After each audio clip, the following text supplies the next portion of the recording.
Hello viewers, আসসালামু আলাইকুম। আশা করি সবাই ভালো আছো। আজকে আমরা আলোচনা করব আলোর প্রতিসরণ কি, আলোক রশ্মির দিক পরিবর্তনের কারণ কি। আচ্ছা, তা আলোর প্রতিসরণ আমরা যদি আগে দেখি, আলোক রশ্মি এক স্বচ্ছ মাধ্যম থেকে অন্য স্বচ্ছ মাধ্যমে তির্যকভাবে প্রবেশ করলে দুই মাধ্যমের বিভেদ তলে এর দিক পরিবর্তিত হয়। তাহলে কি, আলোক রশ্মি যদি কোনো স্বচ্ছ মাধ্যমে এক মাধ্যম থেকে অন্য মাধ্যমে একদম তির্যকভাবে পড়ে, তাহলে দুই মাধ্যমের বিভেদ তলে এর দিক পরিবর্তিত হয়। আচ্ছা, আলোক রশ্মির এই যে দিকটা পরিবর্তন হয়, এই দিক পরিবর্তনের ঘটনাকে বলা হয় কি আলোর প্রতিসরণ।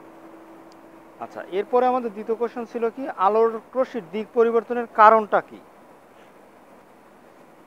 আমরা জানি হালকা মাধ্যমে আলোর বেগ বেশি, আবার ঘন মাধ্যমে আলোর বেগ কম।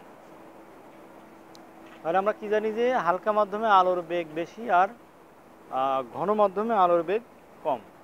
তাই আলো যখন হালকা মাধ্যম থেকে ঘন মাধ্যমে প্রবেশ করে, তখন প্রতিসরিত হয়ে রশ্মি অবিলম্বের দিকে এবং বিপরীতক্রমে আলো ঘন মাধ্যম হতে হালকা মাধ্যমে যাওয়ার সময় প্রতিসরিত অবিলম্ব হতে দূরে সরে যায়।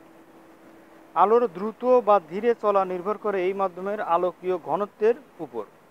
অতএব মাধ্যমের ঘনত্বের ভিন্নতার কারণে আলো ভিন্ন মাধ্যমের গতিপথ পরিবর্তন করে।